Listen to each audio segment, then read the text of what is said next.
आजकल चलते चलते सांस फूल जाए हमारी, अब पता चली हमारी शक्ति चुरा ली है लाला ने। ओहो लाला, हमारी शक्ति चली गई लाला में। महाराज इतनो सुनते ही ब्रजवासी ने अपने अपने घर की 56 भोग की डलिया खोली और लिए महाराज मोहन थार उड़ामे, बालूशाही खामे और मेवा बाती खामे।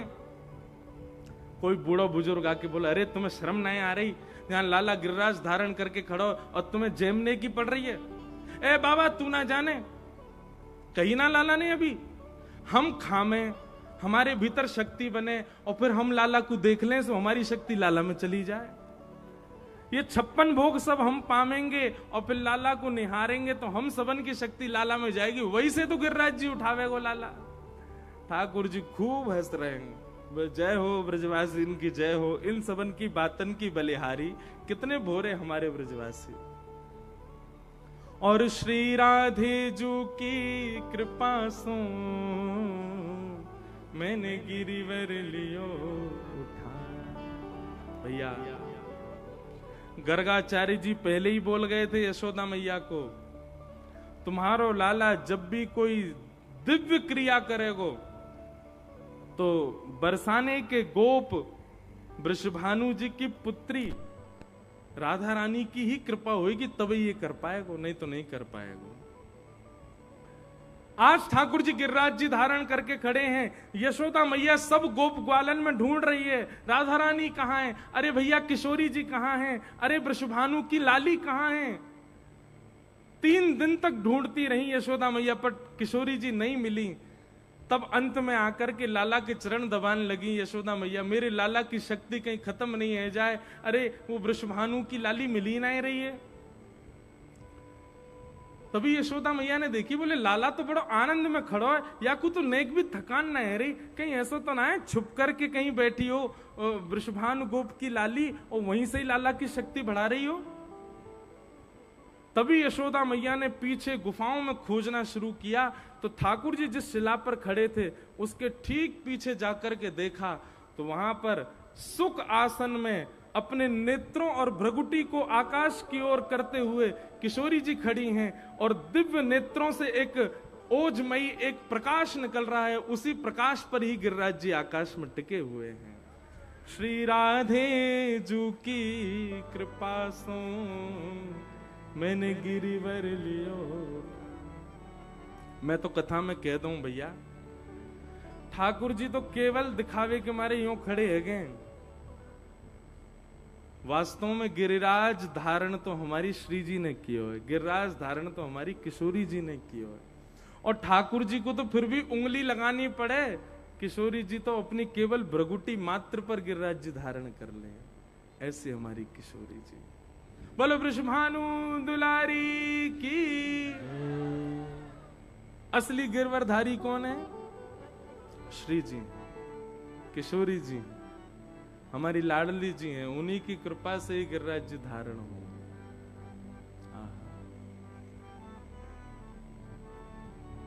हो ब्रज में रतन राधिका गोरी, ब्रज में रतन राधिका गोरी, ब्रज में रतन राधिका गोरी, ब्रज में रतन राधिका गोरी। ओ राधिका गोरी, राधिका गोरी, राधिका गोरी, राधिका गोरी, राधिका गोरी, राधिका गोरी, राधिका गोरी, राधिका गोरी। ओ ब्रज में, हाँ ब्रज में, ओ ब्रज में रतन राधिका गोरी, ब्रज में रतन राधिका गोरी, ब्रज में रतन राधिका गोरी। ओ ब्रज में रतन भाव से गोरी, ओ राधिका गोरी, राधिका गोरी, राधिका गोरी, राधिका गोरी, राधिका गोरी, राधिका गोरी, ओ राधिका गोरी, राधिका गोरी। ओ ब्रज में, हाँ ब्रज में, ओ ब्रज में रतन राधिका गोरी, ओ ब्रज में रतन राधिका गोरी, हाँ ब्रज में रतन राधिका गोरी, ओ ब्रज में रतन राधिका गोरी। अब श्री कृष्णदास जी का पद है, वे कह रहे हैं ब्रज की रतन कौन है? किशोरी जी। तो भैया रतन चुरावे को काम है हमारे लाला को। वो किशोरी रूपी रतन चुरायो कौन ने? बोले ठाकुर जी ने चुरायो। कैसे चुरायो?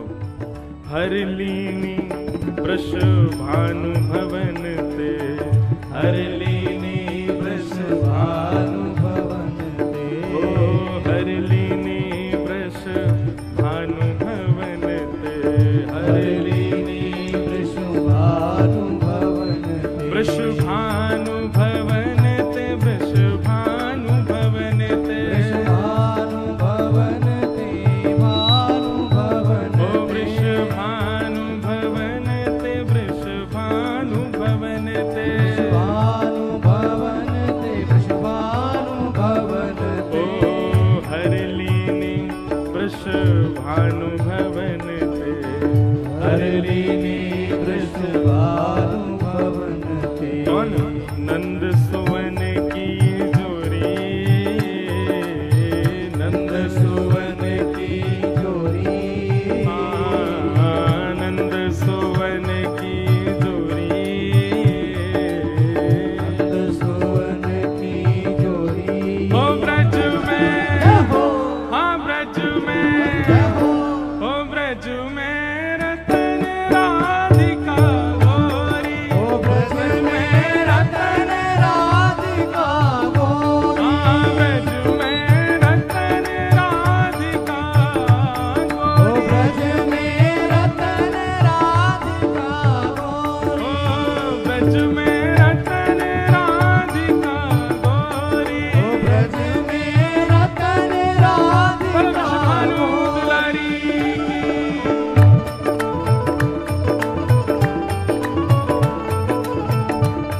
बरसाने वारी की, जय हो, राधिका रानी की। जय हो।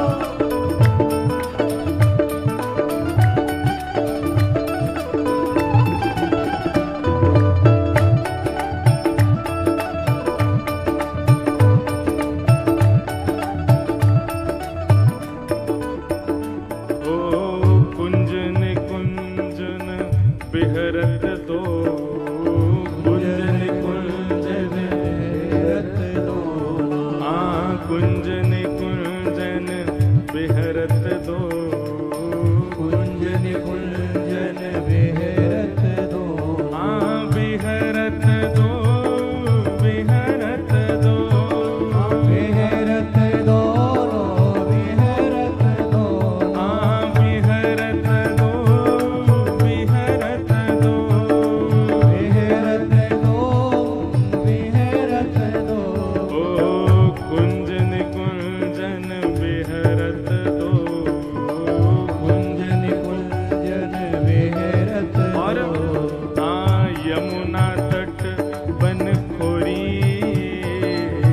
यमुना तट वन खोरी, ओ कृष्णदास प्रभु गिरधर नागर, कृष्णदास प्रभु गिरधर नागर, हे कृष्णदास प्रभु गिरधर नागर, कृष्णदास प्रभु गिरधर नागर, हे गिरधर नागर, गिरधर नागर, नागरो नटवर नागर, यारो नटवर हे नागर, प्रभु गिरधर नागर, गिरधर नागर, नागरो नटवर नागर, प्रभु नटवर हे नागर, प्यारो गिरधर नागर,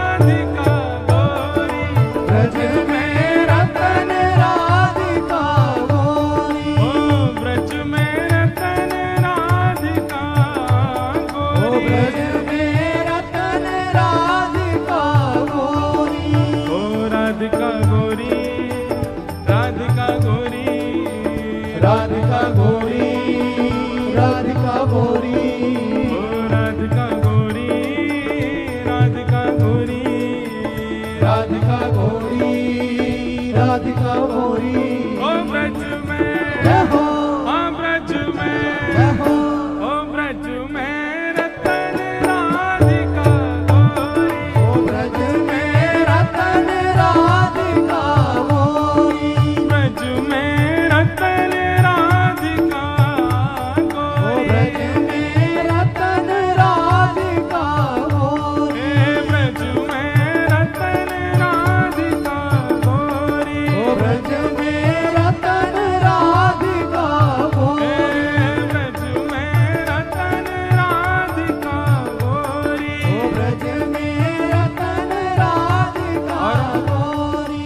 ओ पिय भुज कंद दिए शोभित मन, पिय भुज कंद दिए शोभित मन, हाँ पिय भुज कंद दिए शोभित मन, ये भुज दंड दिए शोभित, हाँ दिए शोभित मन, दिए शोभित मन, शोभित मन दिए शोभित, हाँ दिए शोभित मन, दिए शोभित मन, शोभित मन दिए शोभित, हे पिय भुज कंद दिए शोभित मन, ये भुज दंड दिए शोभित, घन दामिनी दुत जोरी,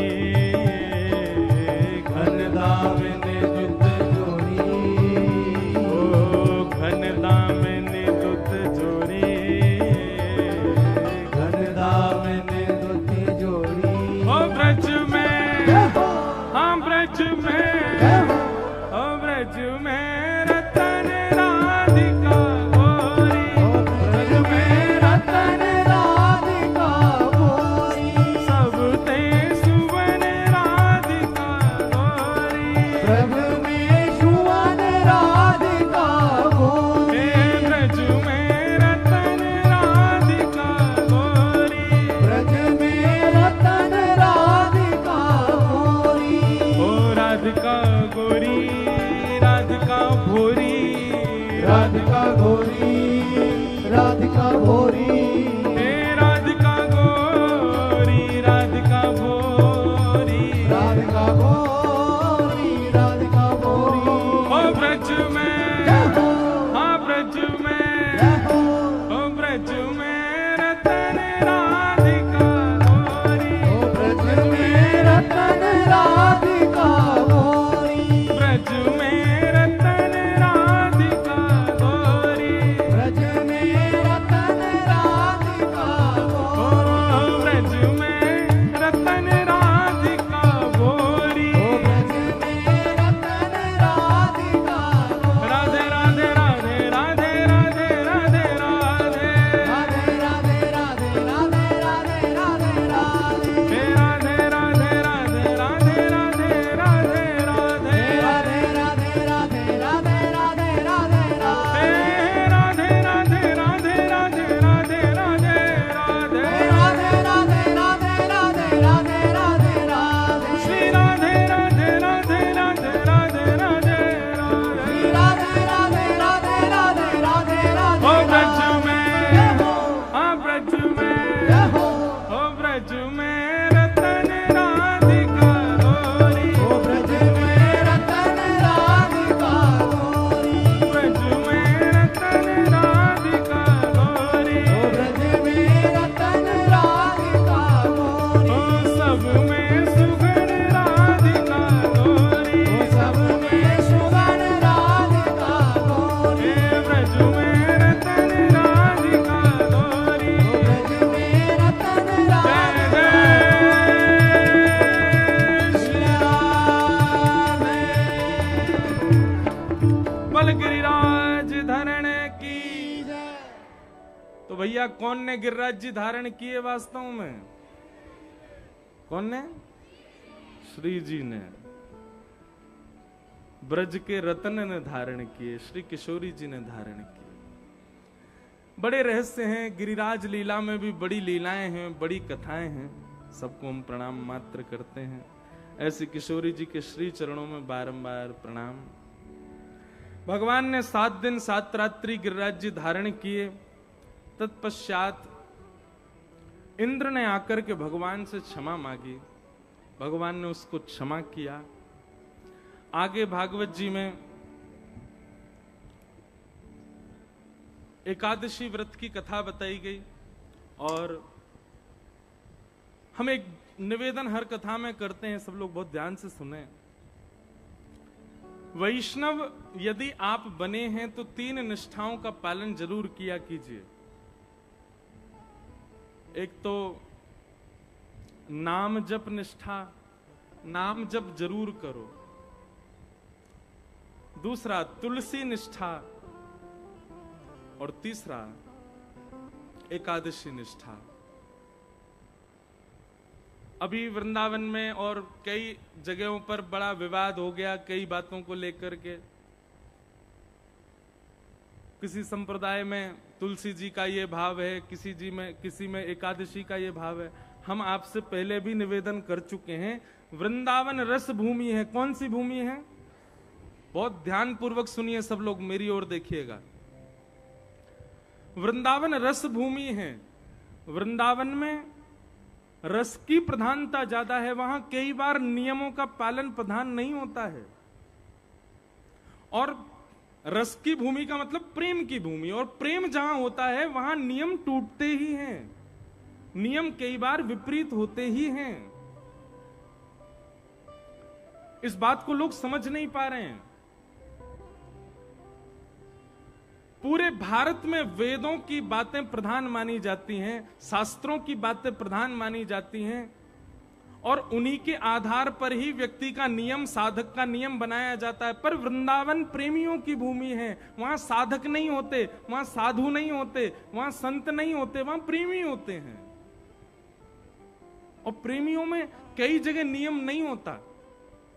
अभी तो आपको थोड़ा थोड़ा पता चल रहा है। वृंदावन की कई रस भीतियों की नीतियों की बात आप सुनेंगे तो आप कहेंगे ये भी होता है। अब बिहारी जी में आप सब लोग जाते हैं जन्माष्टमी के दिन। उस दिन ठाकुर जी का सुंदर उत्सव होता है। मंगला आरती जन्माष्टमी के दिन होती है बिहारी जी की। पर एक बात बिल्कुल स्पष्ट रूप से समझिएगा, हरिदास संप्रदाय में जन्माष्टमी नहीं मनाई जाती।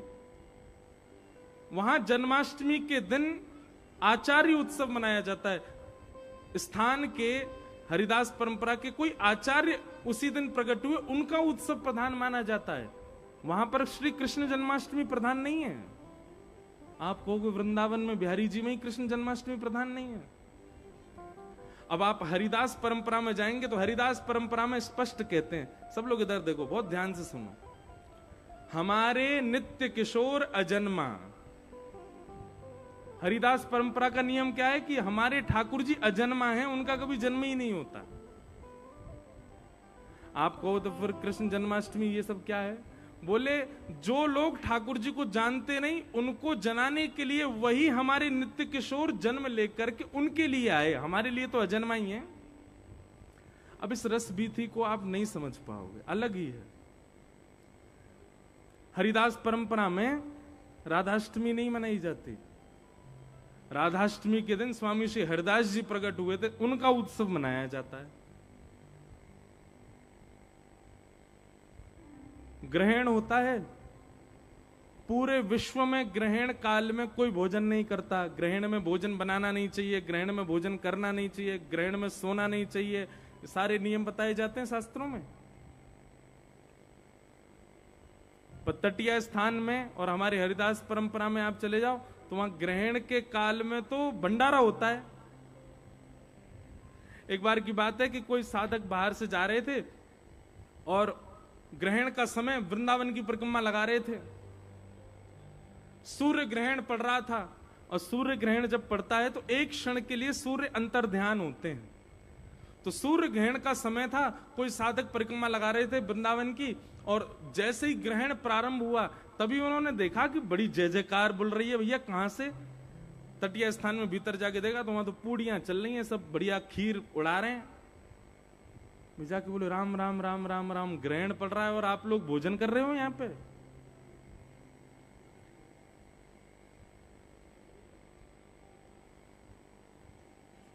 तटीय स्थान के साधक बोले भैया तुम यार रस को नहीं समझ पाओगे, तुम्हारे लिए चंद्र ग्रहण है, तुम्हारे लिए सूर्य ग्रहण है, हमारे लिए तो ये चंद्र और सूर्य भी श्री ठाकुर जी और किशोरी जी के रूप हैं। जब ग्रहण पड़े तो हम तो ये माने कि आज भैया श्याम सुंदर और किशोरी जी को मिलन है रहे हो, वही के लिए हम लोग तो यहाँ तो भंडारों पा रहे हैं, उसके पद भी हैं। चंद्र ग्रहण पे वे लोग ऐसा माने कि चंद्रमा कौन है, बोले साक्षात हमारी किशोरी जी हैं। वो ग्रहण पड़ते चंद्रमा अदृश्य हुआ, बोले अदृश्य नहीं हुआ, ग्रहण नहीं हुआ, श्याम सुंदर सामने आ गए, सामने आके आलिंगन कर लियो किशोरी जी को। अब इस रस बीथी को आप कैसे समझ पाओगे? हमारे वृंदावन की रस परंपरा, रस चर्चा, उसको बहुत गोपनीय रखा गया। हमारी गलती है, हम लोगों ने, व्यास परंपरा ने अभी व्यास मंचों से बहुत कहना शुरू कर दिया है। हम ये विचार नहीं करते कि भाई जितने लोग दिख रहे हैं सब योग्य हैं, पर इनमें कोई अयोग्य भी तो बैठा होगा। इसलिए मंचों से चर्चा होनी चाहिए, पर इतनी अंतरंग चर्चा ठाकुर जी की नहीं सुनानी चाहिए। अब वही हो रहा है, पूरे वृंदावन में विवाद चल रहा है, लोग उस पर प्रश्न उठा रहे हैं, ये कैसे कर दिया आप, ये कैसे हो जाता है ये। अरे भाई कईयों की परंपरा है, उस परंपरा को आप नहीं समझ पाओगे।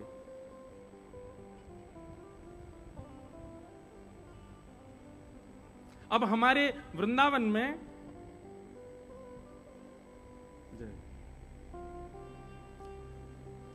एकादशी नहीं रखते कई परंपरा के लोग,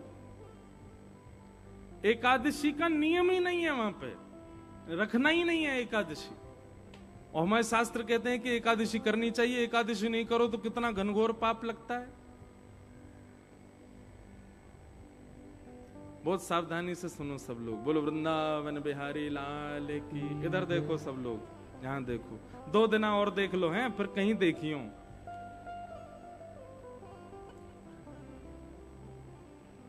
एकादशी नहीं रखी जाती वृंदावन में कई परंपरा में। वहां एकादशी ना रखने का कारण क्या है? अब हमारे लिए एकादशी का नियम क्या है? इसका मतलब ये नहीं कि तुम भी छोड़ दो, तुम्हें तो फिर पाप लग जाएगा। ये उन परंपरा वालों को ये अधिकार है कि वो नहीं करें तो उनके लिए ठीक है, पर हमको तो रखनी चाहिए, हम तो वैष्णव है, हमको करना ही है। पर जिस परंपरा में एकादशी का विधान नहीं है, वहां क्यों नहीं है सुनिए। उनके यहां ऐसी भावना है कि एकादशी में अन्न में पाप का निवास होता है, अन्न में पाप का निवास होता है एकादशी के दिन, इसलिए अन्न नहीं पाना चाहिए। लेकिन हमारे वृंदावन की रस परंपरा में ऐसा मानते हैं कि भाई कल ठाकुर जी को रात्रि में भोग लगा, भोग लगने से पहले अन्न था, पर ठाकुर जी के सन्मुख पधराने के बाद वो भोग हो गया। अब वही भोग आज हम उसको देख करके पीछे कर रहे हैं, बोले क्यों, आज तो एकादशी है, आज तो हम अन्न पाएंगे नहीं, तो भोग का तो तिरस्कार हो जाएगा। उनकी भावना ऐसी है, रस परंपरा की भावना ऐसी है, कल जो भोग था आज एकादशी होने पर वो पाप कैसे हो सकता है, वो आज भी भोग ही है, इसलिए हम आज भी पाएंगे। इसलिए वहां की परंपरा में एकादशी नहीं है। जगन्नाथपुरी में एकादशी नहीं है, केवल जगन्नाथपुरी में एकादशी नहीं है। वहां एकादशी क्यों नहीं है? बोले भैया एकादशी उस अन्न को लगती है जो मानव बनाते हैं, पर जगन्नाथपुरी में तो रसोई घर की अधिष्ठात्री लक्ष्मी है, और लक्ष्मी यदि किसी अन्न को छू ले उसमें पाप कैसे आ जाएगा? आ ही नहीं सकता। इसलिए जगन्नाथपुरी में महाप्रसाद पाने में कोई दोष नहीं, बल्कि जगन्नाथपुरी में तो अदबद के चावल ही खवाए जाते हैं एकादशी के दिन। क्यों? क्योंकि लक्ष्मी बनाती हैं। वहां ऐसी भावना नहीं है कि वहां रसोई में कोई पुरुष भोजन बना रहा है या कोई पुरुष भोग सिद्ध कर रहा है। वहां की भावना ऐसी है कि जितने भी लोग रसोई घर में लगे जगन्नाथ जी के में, सब लक्ष्मी जी का अवतार हैं, सब लक्ष्मी जी के रूप हैं। इसलिए लक्ष्मी यदि अपने हाथ से कुछ बना रही है उसमें पाप कैसे रह सकता है? इसलिए भैया हमारी आपसे प्रार्थना है, वृंदावन की कई रस बीथियों में कई परंपरा शास्त्रों से, वेदों से, नियमों से बहुत उल्टी हैं। आप उसमें अपना दिमाग लगा करके और खास करके सोशल मीडिया पर उसको डाल डाल करके किसी परंपरा पर प्रश्न चिन्ह मत उठाइए। उस परंपरा को जानिए, उस परंपरा को समझिए। हम रामानुज वैष्णव परंपरा से हैं, पर पूज्य गुरुदेव भगवान की इतनी कृपा, संत जनों की इतनी कृपा, हम पंचायती हैं। हम सारी परंपराओं को पढ़ते हैं, सारी परंपराओं को मानते हैं, सबको वंदन करते हैं, सबकी कथा सुनाते हैं, सबके भाव को स्वीकार करते हैं और अपने तिलक वैष्णव स्वरूप, अपने गुरु मंत्र और अपनी परंपरा का निर्वहन करते हैं।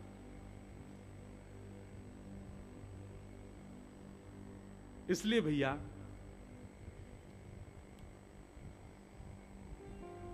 कई बार वृंदावन की रस बीथियों में, कई बार वृंदावन की रस चर्चाओं में शास्त्र और वेदों की बातों को जबरदस्ती लगाना जरूरी नहीं है। वृंदावन अलग है। हां, आप किसी अन्य स्थान की बात करो, वहां पर जरूर शास्त्र सम्मत बात होगी, पर वृंदावन में नहीं।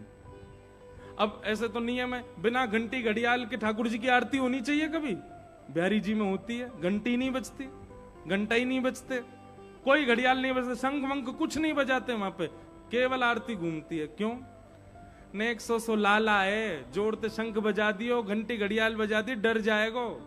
या हमारे बिना घंटा घड़ियाल की ठाकुर जी की आरती हो जाती है। पूरी दुनिया में ठाकुर जी ब्रह्म मुहूर्त में उठते हैं, बिहारी जी हमारे 8 बजे उठते हैं। क्यों? बोले ने 100 लाला है, आराम से उठेगो, सो के, इतनी जल्दी ना उठेगो। क्यों? ये प्रेम की बात है ना। जहां प्रेम और रस प्रधान होता है वहां पर शास्त्र आज्ञा गौड़ हो जाती है। इसका मतलब ये नहीं शास्त्र आज्ञा माननी नहीं है, पर जहां रस और प्रेम प्रधान है वहां वो चलेगी नहीं, वहां उस भाव को आप रख नहीं पाओगे। इसलिए भैया वृंदावन की कई परंपराओं में जो परंपरागत है उसको स्वीकार कीजिए, आप अपनी परंपरा का पालन करो। जालंधर से अमृतसर जाने के 4 तरीके हैं। ट्रेन से चले जाओ, बस से चले जाओ, पर्सनल गाड़ी से चले जाओ, बहुत ही पैसा आ गए हो तो हेलीकॉप्टर से चले जाओ। साधन 4 हैं, पर पहुंचना तो सबको अमृतसर ही है ना। इसी प्रकार परंपराएं अलग अलग हैं, पर पहुंचना सबको ठाकुर जी के पास ही है।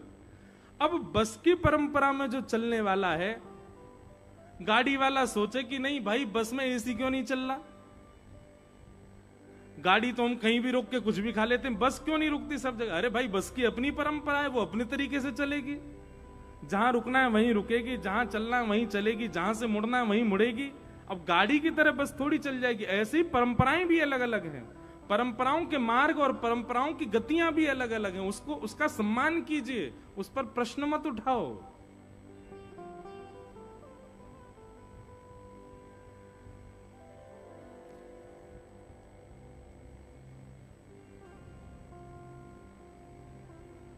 वृंदावन की रस परंपरा को समझना बहुत मुश्किल है बंधुओं। इसीलिए हमारे यहां कहते हैं, प्रेम को प्रमुख यही वृंदावन धाम, प्रेम ही ते पायो श्याम रसिया ने नाम, याए जाने कहां गंवार। ये गंवार नहीं समझ पाते वृंदावन के प्रेम को। प्रेम नदिया की सदा उल्टी बहे। अब हमारे वृंदावन शतक में कहते हैं कि वृंदावन में यदि कोई आपका बहुत सम्मान करे, वृंदावन में यदि कोई आपसे बहुत प्यार से बात करे, तो यूं समझ जाना जरूर आपने कोई पाप किया है। क्यों? बोले वृंदावन में तो तब जानो जब गारी पड़े, वृंदावन में तो श्रेष्ठ तब जानो जब कोई तुम्हें कोहनी मार दे, वृंदावन में तो श्रेष्ठ तब जानो तुम्हारे पीछे कोई डंडा लेके भागे, दारी के 2-4 गारी देवे तब समझो हाँ भैया जिस वृंदावन में ठाकुर जी में गारी पड़ी, वह वृंदावन में हम में गारी ना पड़ी तो फिर हमने कहा कियो। जा वृंदावन में ठाकुर जी उखल से बांध दिए, वह वृंदावन में हम सम्मान की इच्छा रख रहे हैं।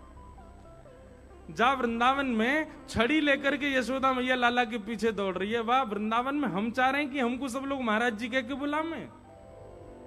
सम्मानम कलयाति घोर गरलम नीचपुमानम सुधा श्री राधा मुरली रवो ब्रज सखे वृंदावनम मात्यज।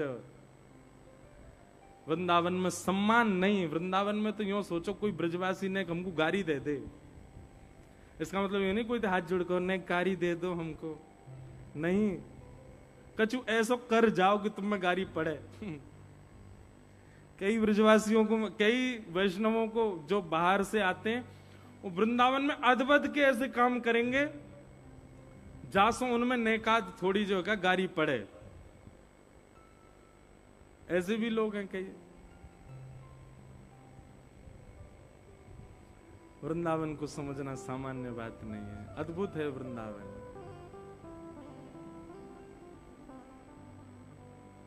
सम्मानम कलयाति घोर गरलम नीचपुमानम सुधा श्री राधा मुरली वरवो ब्रज सखे वृंदावनम मात्यज। इसलिए भैया अब देखो हरिराम व्यास जी की एक चर्चा सुनाऊं। हरिराम व्यास जी संतों के भक्तमाल जी में लिखा है कि हरिराम व्यास जी इतने संत वैष्णव स्वरूप के उपासक थे कि कोई झूठे को तिलक लगा के आ जाता, हरिराम व्यास जी उसको भी प्रणाम करते थे। एक बार हरिराम व्यास जी की संत भेष की परीक्षा लेने के लिए, कि भाई इनकी संतों में बड़ी निष्ठा है, परीक्षा लेने के लिए एक संत उनके यहां पर प्रसाद पाने आए। तो हरिराम व्यास जी जुगल किशोर जी की सेवा करते थे। हरिराम जुगल किशोर जी अभी कहां विराजते हैं? पन्ना में, मध्य प्रदेश में। पहले वृंदावन की ठाकुर हैं। तो जुगल किशोर जी की सेवा करके राजभोग थाली में सजा करके भिजवा रहे थे मंदिर में। इतने में एक संत आ गए और संत ने आगे कहा, व्यास जी हमको बहुत जोर की भूख लगी है, कछु प्रसाद ही पवाओ। तो हरिराम व्यास जी बोले, महाराज जी थोड़ी देर विराजो, अभी राजभोग की थाल गए हो भीतर, पहले जुगल किशोर जी भोग लगा लें, फिर प्रेम से आप पहियो। तो संत ने क्रोध कर दिया, बोले अच्छा, हम एक तो सुबह से भूखे प्यासे, ऊपर से तुम हमको और प्रतीक्षा करने के लिए कह रहे हो। अरे अभी 40-45 मिनट जुगल किशोर जी भोग लगाएंगे, तब तक हम भूखे बैठे रहेंगे क्या? हरिराम व्यास जी बोले, नहीं नहीं नहीं नहीं भगवान आप बैठो, सुनो, जुगल किशोर जी का थाल बाद में जाएगा, पहले इनको पवाओ। ठाकुर जी का थाल सामने से उठवा लिया, भोग ही नहीं लगने दिया ठाकुर जी का, और भोग थाल मंगवा करके संत के आगे रखा। बोले पहले आप जीम लीजिए, ठाकुर जी बाद में पालेंगे, हमें पता है ये वृंदावन है, ठाकुर जी को बुरा नहीं लगेगा, ठाकुर जी चाहे पहले वैष्णव पावे, आप पाओ। तो संत तो परीक्षा लेने आए थे कि मैं संत भेष, इनकी संतों में कितनी निष्ठा उसकी परीक्षा लूं। तो संत ने पहले में तो पास हो गए, बताओ ठाकुर जी का भोग उठवा दिया संत के लिए, जबकि ये पाप है। आप ठाकुर जी का भोग कैसे उठवा सकते हो? पर हरिराम व्यास जी के मन में ये आई कि पाप लगेगा तो नरक चलो जाऊंगा, लेकिन संत भूखो नहीं रहना चाहिए। ठाकुर जी ने कहा देर भूखे रह लेंगे, थाल धरवा दियो। अब संत ने जीवना प्रारंभ किया। जैसे ही जीवना प्रारंभ किया महाराज, तो कुछ स्वाद में कुछ ऊपर नीचे हो गया था, कुछ कहीं मिर्च ज्यादा हो गई होगी, कुछ हुआ होगा। अब संत तो इतने उतावले हो गए, अरे बहुत जोर की मिर्च लग गई, जल लाओ जल लाओ। जल लाने में विलंब कर दिया तो संत ने क्रोध में भर के पूरी थाल उठा करके हरिराम व्यास जी के सिर पे ही मार दी। हरिराम व्यास जी खीर पकौड़ी कढ़ी पूड़ी आदि सब में सन गए, और पूरे ऊपर से नीचे तक जब सन गए तो नेत्रों से अश्रुपात करते करते और संत चरण में गिर करके बोले, धन्य भाग, मैंने तो सुनी थी भैया कि संत बड़े कृपालु, पर आज तो देख लियो मैंने। कोई ने आकर के गई, उनने आपके मुंह पे थाल मार दी और आप कह रहे हो कृपा संत की। हरिराम व्यास जी बोले, भैया या ब्रज की परंपरा है कि यहां संत जब प्रसाद पाले तो उनकी पत्तल में जो झूठन बच जाए, वाकू पाने से करोड़ करोड़ कल्पन तक करवे वारे यज्ञ को फल प्राप्त होवे। लेकिन धन्य है ऐसे संत, इनने शीत प्रसाद ही छोड़ी नहीं मेरे लिए, सीधे मेरे मुंह पे ही मार दे। बोले तू ही पाले याकू। भाव की बात। अब हम आप सब लोग होते तो हम क्या करते? संत की FIR होकर आते, बनते हैं संत अपने मन, मुंह पे थाल मार रहे हैं हमारी पे। लेकिन हरिराम व्यास जी का भाव क्या है? बोले शीत प्रसादी छोड़ी नहीं, मेरे मुंह में पधरा दी इन्होंने। धन्य है ऐसे संतन को। संत के तो महाराज वो तो परीक्षा लेने आए थे, तुरंत उन्होंने हृदय से लगाया और हृदय से लगा करके कहा, बोले भैया जुगल किशोर जी के दर्शन कराओ। आज जुगल किशोर जी इतने प्रसन्न, जैसे ही कपाट खोले जुगल किशोर जी की 2 दत्तुइयां दिख रही थी, इतने प्रसन्न थे आज जुगल किशोर जी हरिराम व्यास जी के भाव पर। वृंदावन के भाव उल्टे हैं, वृंदावन के भाव सब जगह से विलग हैं, इसलिए वहां की परंपराओं पर, वहां के भावों पर प्रश्न मत उठाया कीजिए। वहां जैसी जो परंपरा है, वहां जैसी जो विधा है, उसको अब देखो।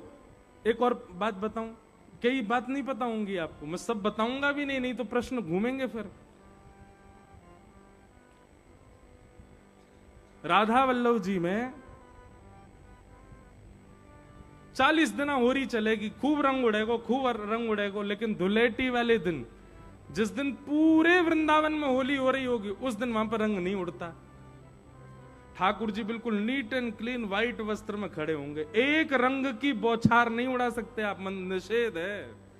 क्यों? बोले उस दिन कोई आचार्य का तिरोभाव उत्सव है, उस भाव से वहां पर होली उत्सव नहीं होता। हमारे वृंदावन में आचार्यों के उत्सव प्रधान हैं, और आचार्यों ने जिस भाव से जैसी नियम बना दिए वो नियम प्रधान है। वहां पर कई बार शास्त्र और वेदों की बातों को इतना प्रधान नहीं माना जाता, इसलिए वहां की परंपरा में आप हस्तक्षेप मत कीजिए। वृंदावन में जिस परंपरा में जो भाव है उसको वैसे स्वीकार, अपनी परंपरा का पालन करो। हमारी परंपरा में एकादशी है, हमारी परंपरा में भोग में तुलसी पधराने की परंपरा है, हमारी परंपरा में आरती में घंटे घड़ियाल बजाने हैं, हमारी परंपरा में ठाकुर जी को धूप दिखानी। अब कई मंदिरों में धूप आरती नहीं होती, क्यों? ठाकुर जी को खांसी आ जाएगी धूप कर दे तो। अब सब जगह अपने अपने भाव है। अब श्रीनाथ जी में शयन आरती नहीं होती, गिने चुने दिन हैं साल भर में, केवल तभी शयन आरती होगी। क्यों शयन आरती क्यों नहीं होती? बोले वहां ये भाव है कि श्रीनाथ जी रात में यहां सोते नहीं है, सोने तो वो गिरिराज जी जाते हैं, तो गिरिराज जी में शयन आरती होती है। वहां उदयपुर से 800 किलोमीटर दूर गिरिराज जी में 700 किलोमीटर दूर, वहां शयन आरती होती है ठाकुर जी की। क्यों? बोले ठाकुर जी सोवे यहां जावे। सबकी अपनी अपनी भाव, अपनी अपनी परंपरा।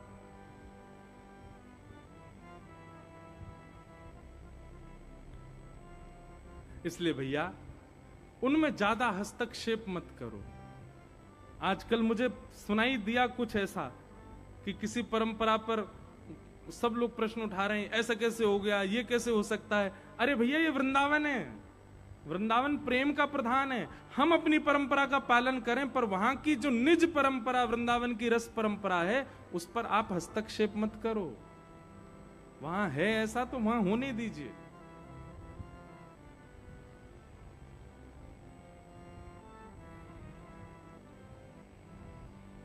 एकादशी,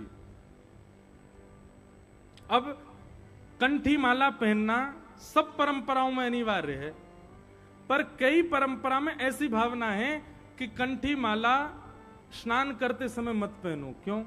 बोले आप स्नान करते हैं तो तुलसी जी का जल पैरों में जाता। अब उनकी भावना देखो तो वो भी सही है, पर कई परंपराओं में कैसी भावना है? बोले कंठी माला गले में हो और तब आप स्नान करो, तो कंठी से स्पर्श करती जल जो है वो गंगा से भी पवित्र हो जाता है, वो यमुना जी से भी पवित्र होता है, और उस जल का जब तन पर स्पर्श जाता है तो हम अत्यंत पवित्र हो जाते हैं। उस परंपरा में वो बात सही है। आप असमंजस में मत पड़ो भाई। किसी के घर में भिंडी नहीं बनती तो जबरदस्ती तुम क्यों बनवा रहे हो? सबकी अपनी अपनी परंपराएं, करने दो।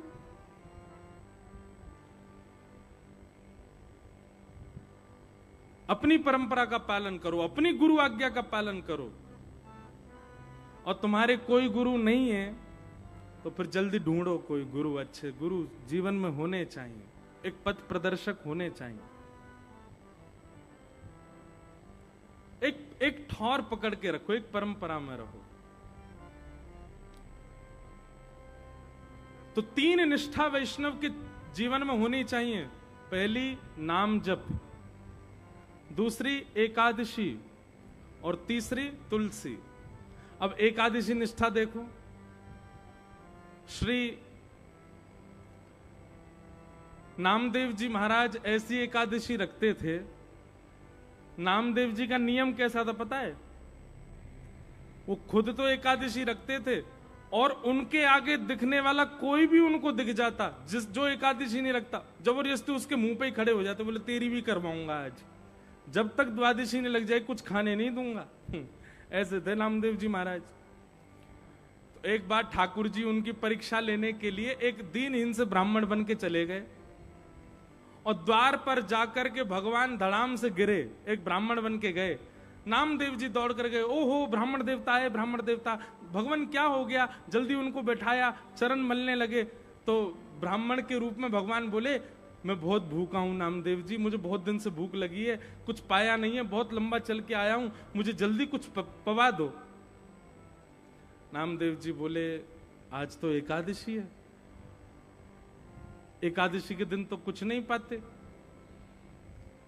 भगवान बोले, अब एकादशी तुम लोग करो भैया, मेरे को काय करवाओ, मुझको जल्दी कुछ पवा दो। नामदेव जी बोले, क्षमा करें, आप चाहो तो दूध पी लीजिए, आप चाहो तो केला खा लो, आप चाहो तो सेब खा लो, फल खा लो, पर अन्न नहीं। ब्राह्मण बोला, मुझे तो अन्न की भूख है। अरे भैया रोटी खवाओ, सब्जी खवाओ, चावल खवाओ। बोले, माफ करना भगवान, आज तो एकादशी, आज नहीं पवा सकता। ठाकुर जी बोलने लगे, मेरे प्राण निकल जाएंगे, अगर मुझे अन्न नहीं खवाया तो मेरे अभी प्राण निकल जाएंगे।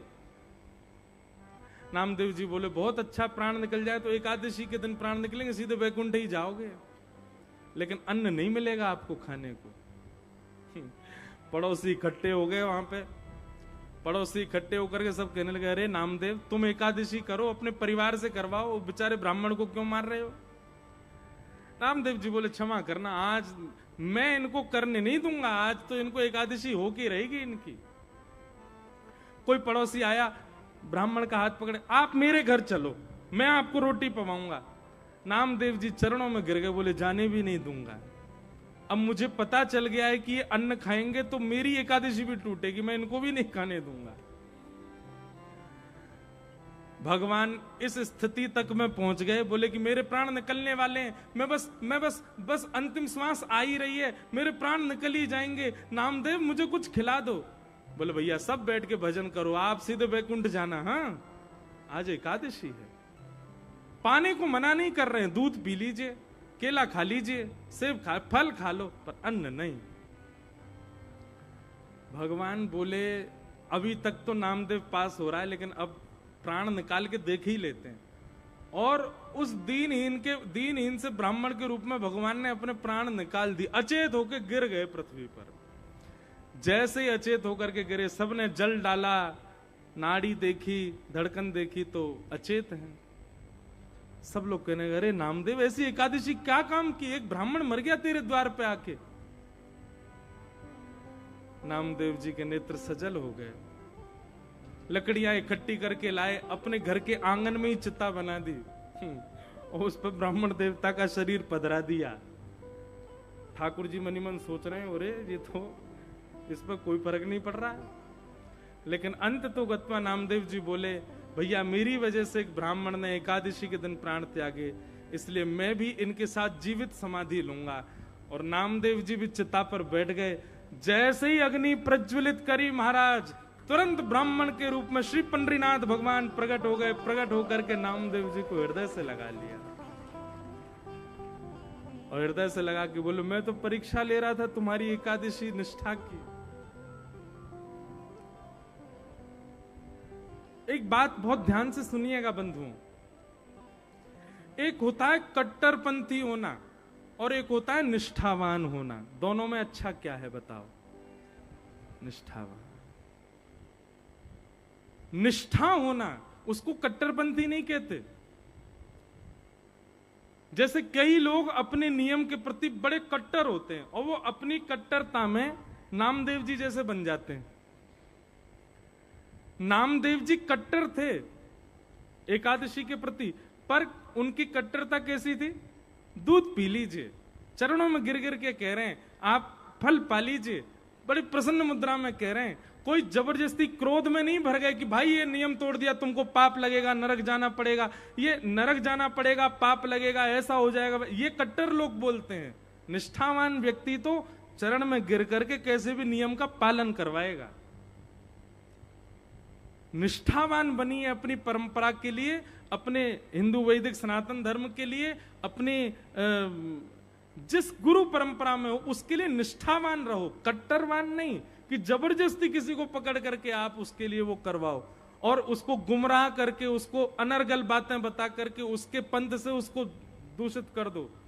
ये कट्टरपंथी होना तो महापाप है। आजकल कई जगह हो रहा है, पंजाब में भी हो रहा है। उनके स्वयं के धर्म का रूप तो बहुत गंदा दिखा देते हैं और फिर दूसरा बहुत अच्छा दिखाते हैं। इस तरफ आ जाओ, ये बहुत अच्छा है। बोले भाले लोग धन के लोभ में, आदि आदि लोभ में अपने उसको छोड़ के चले जाते हैं। इस प्रकार की क्रिया करने वाले लोगों के लिए नरक में बैठे हैं यमराज जी।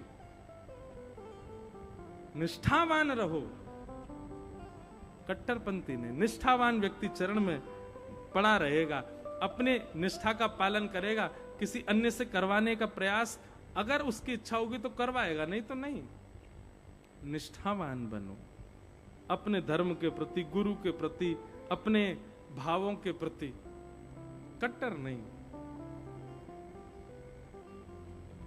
तो 3 निष्ठा जीवन में लाइए, नाम जप, तुलसी और एकादशी। 3 निष्ठाओं का पालन करो। और अब यहां से आगे भागवत में रास पंचाध्याय शुरू होता है। सब लोग बिल्कुल मेरुदंड सीधा करके बैठो अपना और बहुत ध्यान पूर्वक सुनिएगा। देखो कैसे सब सो गए थे, मानो ऐसा लगा फसल सो गई थी और खड़ी हो गई फिर से। बोलो वृंदावन बिहारी लाल की। अब हम रास की कथा में प्रवेश कर रहे हैं। रास पर भी बहुत प्रश्न चिन्ह उठाते हैं लोग। भगवान ने रास विहार किया महाराज, इतनी सारी गोपियों के संग किया, हम 2-4 के संग ही करके देख लें। व्यक्ति कितना कितना कितना नीच हो जाता है कई बार। मतलब भगवान की लीलाओं से तुलना करके अपने सुख को भोगना चाहता है। महादेव भी तो पी लेते थे, हम भी भांग पी लिया करें तो क्या हो जाएगा। कहां लिखा महादेव ने भांग पी? हां ये जरूर लिखा है कि महादेव ने विष पिया था।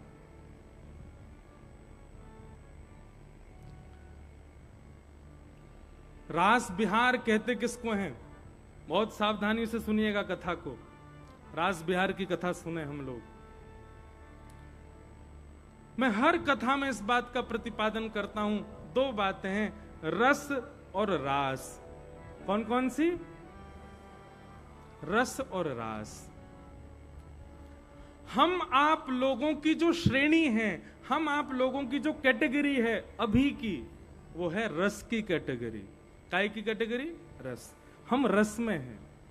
और हमारा गंतव्य क्या है? हमको पहुंचना किस कैटेगरी में? रास की कैटेगरी। रस और रास, इन दोनों में अंतर क्या है? हम लोग प्रयास करते हैं ठाकुर जी से मिलने का, हम लोग प्रयास करते हैं ठाकुर जी को देखने का, हम लोग प्रयास करते हैं ठाकुर जी को सुनने का, हम लोग प्रयास करते हैं ठाकुर जी के अनुभव का। इन सबको कहा जाता है, जहां हम प्रयास कर रहे हैं वो है रस। और जहां हमारे रस से आनंदित होकर के, हमारी भक्ति से आनंदित होकर के ठाकुर जी प्रयास करते हैं हमसे मिलने का, उसको कहते हैं रास। हम में से किसी के संग अभी तक रास नहीं हुआ है, अभी तक रस हुआ है। पर रास होता है कभी कभी। पता है कैसे होता है?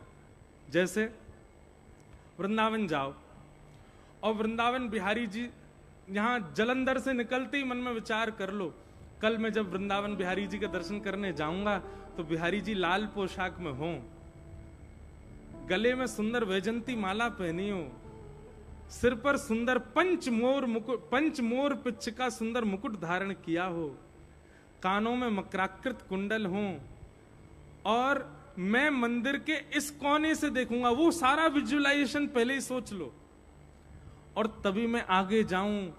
पुजारी जी ऊपर से माला जैसे ही डालें महाराज, वो अपने आप मेरे गले में आ जाए।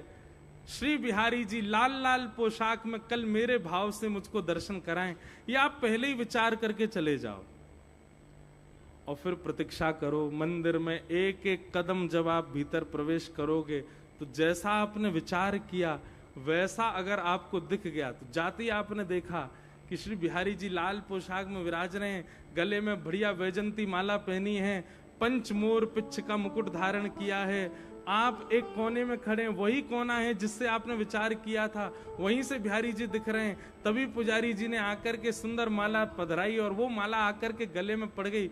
अगर इतना सब कुछ हो गया ना, तो समझ जाना आपके संग रास हुआ है। और लेकिन एक बात मेरी सुनो,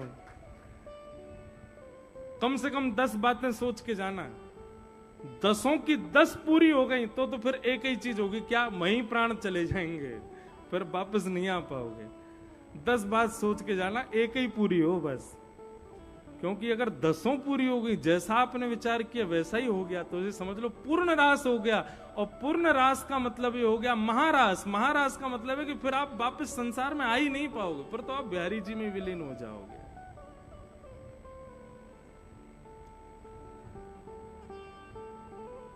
रस और रास, जहां आप प्रयास करते हो ठाकुर जी से मिलने का, वो रस है, और जब ठाकुर जी प्रयास करते हैं आपसे मिलने का, वो रास है।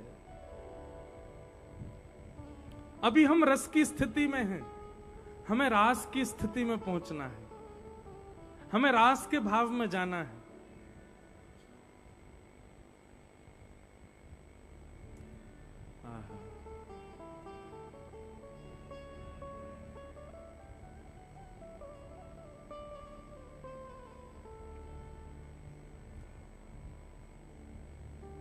श्री कृष्णदास भगवान के अष्ट सखाओं में एक सखा। कृष्णदास जी का ऐसा स्वभाव स्वरूप था कि इनको कोई भी चीज अच्छी लगती थी तो मन में भाव आता था कि ये मेरे ठाकुर जी को मिलनी चाहिए। एक बार आपको कहीं जलेबी बनती हुई बढ़िया लग गई, और जलेबी बनती हुई देख के आपने मन में विचार किया कि ये तो ठाकुर जी की सेवा में जानी चाहिए। आपने आकर के ये विचार किया ही था कि जलेबी का भोग लगाएंगे, कल पूरी सामग्री सिद्ध करेंगे, ठाकुर जी को जलेबी का भोग पधराना है। आप जैसे श्रीनाथ जी का दर्शन करने आए तो कपाट थे, कपाट जैसे ही खुले, अभी जलेबी बनाई नहीं, अगले दिन बनानी है, पर एक दिन पहले ही बस मन में सोचा था कल जलेबी का भोग लगाएंगे, और आज जैसे ही दर्शन करने गए, कपाट जैसे ही खुले तो श्रीनाथ जी सामने खड़े हैं, आरती हो रही है, और उनकी उठी हुई भुजा के ऊपर ही जलेबी धरी है। ठाकुर जी ने स्वीकार कर लिया, ये रास है। एक बार की बड़ी सुंदर लीला, कृष्णदास जी को मंदिर अधिकारी जी ने कहा कि सुनो भाई, अभी ऋतु फल, जैसे एक सेवा का नियम होता है, ऋतु बदलते उस ऋतु का जो नया फल आता है मार्केट में, ठाकुर जी को भोग लगाना चाहिए। जैसे आम का सीजन आता है, सीताफल का सीजन आता है, कई ऋतु फल होते हैं, उनके ऋतुओं में जैसे तरबूज का, खरबूज का सीजन आता है। बहुत ध्यान से सुनना, तरबूज फल का समय आया तो अधिकारी जी ने कहा भैया गर्मी को समय, तरबूज आ गए होंगे मंडी में, जाओ जाकर के सबसे पहले तरबूज जो मंडी में आवेगो वो ठाकुर जी की सेवा के लिए लाओ। कहीं दुनिया के लोग खरीद ले जाएं, फिर बच्चों कुछ ठाकुर जी की सेवा में आवेगो तो भैया ठाकुर जी प्रेम से पाएंगे नहीं, भोग सबसे पहले ठाकुर जी को लगना चाहिए। तो कृष्णदास जी सुबह ही सुबह दौड़ करके मंडी पहुंच गए। बहुत ध्यान से सुनिए, जैसे ही पहुंचे तो महाराज यहां राजा ने भी अपने सैनिक भेजे, बोले ऋतुफल तरबूज लेके आओ, राजा को भोग लगेगा, राजा पाएगा। जैसे ही मंडी में ढकेल पे सुंदर फल सजाए तो फल की दुकान खुलते ही यहां पे उसी समय तो कृष्णदास जी का आना हुआ, उसी समय राजा के सिपाही आए और दोनों ने जाके एक संग कही, हाँ भैया तरबूज का भाव से दिए हैं। दुकानदार ने कही भैया पहले एक ले लो। कृष्णदास जी बोले पहले हम लेंगे, हम मंदिर से आए हैं, ठाकुर जी के भोग के लिए चाहिए। सिपाही बोले हम भी राजा के सिपाही हैं, पहले सिपाही के, हम राजा के यहां जाएगा फल। कृष्णदास जी बोले नहीं नहीं पहले ठाकुर जी को। सिपाही बोले नहीं पहले राजा को जाएगा। सामने खड़ो दुकानदार बोलो भैया लड़ो मत, एक काम करें। बोले कहा, बोले जो मुझको ज्यादा धन दे देगो वो ले जाओ। कृष्णदास जी बोले तुम बताओ कितने का है? बोले 1 रुपया का है। सिपाही बोले हम 1 रुपया 50 पैसा देंगे, हमको दो। कृष्णदास जी बोले हम 2 रुपया देंगे, हमको दो। सिपाही बोले हम 5 रुपया देंगे, हमको दो। कृष्णदास जी बोले हम 10 रुपया, अच्छा जेब में रख के लाए थे केवल 5 ही रुपया, लेकिन बोले 10 रुपया का दे दो। सिपाही बोले हम भी राजा के यहां से आए, 15 रुपए में दो। कृष्णदास जी बोले तुम कछु मत सोचो, 20 रुपया कर दो, हमको दो, पहले ठाकुर जी को जाएगो। करते करते महाराज मोल पहुंच गया 100 रुपया। उस समय में 100 रुपया बहुत होता था, और एक तरबूजे का भाव लग रहा है ये। जैसे ही 100 रुपया पहुंचा, कृष्णदास जी बोले 100 रुपया। तो सिपाही बोले 100 रुपया का तरबूज ले गए तो राजा तरबूज से पहले हमको काट देगा। तो सिपाही सब बोले आप ही ले जाओ। कृष्णदास जी बोले तो फिर अब हमारा ही है गया तो भैया फिर उतने में ही दे दे जितने में पहले दे रहो। दुकानदार बोलो नहीं नहीं नहीं अब तो 100 रुपये में ही लेना पड़ेगा। तो कृष्णदास जी बोले सुनो जी 5 रुपया तो रखो, बचे कुछ हम बाद में दे देंगे, हमारे लिख लेना। हाँ दुकानदार बोला ठीक है। 100 रुपये का तरबूज लेकर के आए महाराज। उस समय में लाखों हो गए वो। ला करके सुंदर रसोई घर में पधरा दिया और मंदिर के अधिकारी जी को लिख करके दे दिया भैया इतने का तरबूज लाए हैं। अधिकारी जी ने डांटा भी, इतना महंगा क्यों लाए? बोले सिपाहियों से हमारी भिड़न हो गई, हमने भी सोच ली, बोले राजा थोड़ी पावेगा, ऋतुफल सबसे पहले हमारे श्रीनाथ जी पाएंगे। 100 रुपया को आए हो। बोले 100 रुपया में तो साल भर की सब्जी आ जाती है, आप एक फल लेके आए 100 रुपए का। बोले ठाकुर जी के लिए लिया है, नहीं तो हम नहीं लाते। तो चलो ठीक है। फल का भोग ठाकुर जी को लगता है उत्थापन में, मतलब शाम को। फल का भोग सदैव ठाकुर जी को लगेगा ऐसे कोई 3-4 बजे जब मंदिर खुलता है तब 3-4 बजे का समय।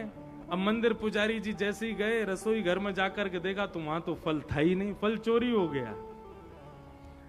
कृष्णदास जी से जाके कहा एक तो 100 रुपया का फल लाए, ऊपर से उसको कोई उठा और ले गया। कृष्णदास जी तो बहुत रोए, मंदिर का हमने इतना घाटा करा दिया, इतना महंगा फल ले गया, उसको भी कोई चोरी कर ले गया।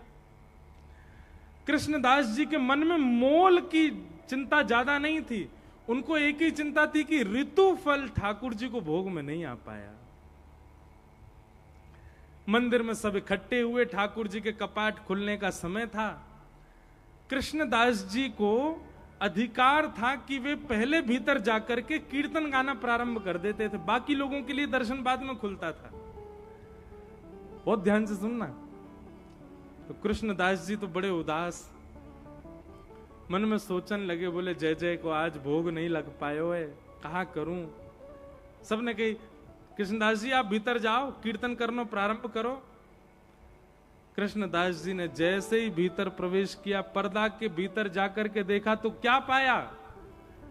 एक तरफ किशोरी जी खड़ी हैं, दूसरी तरफ ठाकुर जी खड़े हैं, और दोनों वही तरबूजते ही एक दूसरे पर गेंद गेंद करके खेल रहे हैं भीतर ही।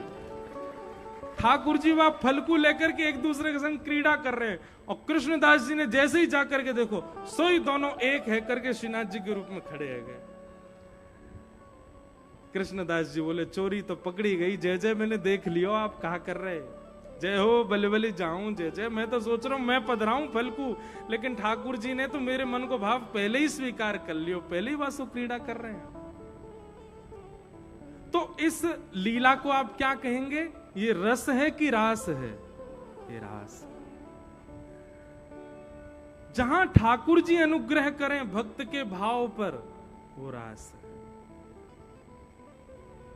रास का मतलब नृत्य नहीं होता है, रास का मतलब हरि कृपा होती है। ब्रज की गोपियों के साथ नाचे नहीं है ठाकुर जी, तो हर गोपी को इतना समय दिया है, हर गोपी को इतनी प्रधानता दी है जितनी प्रधानता किशोरी जी को देते हैं ठाकुर जी। और इतनी प्रधानता किसी गोपी को मिले तो वो गोपी नाचेगी नहीं? अरे हम सामान्य से ब्रजवासी, कुछ नहीं, थोड़ी बहुत तोतली वाणी में कथा करते हैं। हम किसी के घर चले जाएं तो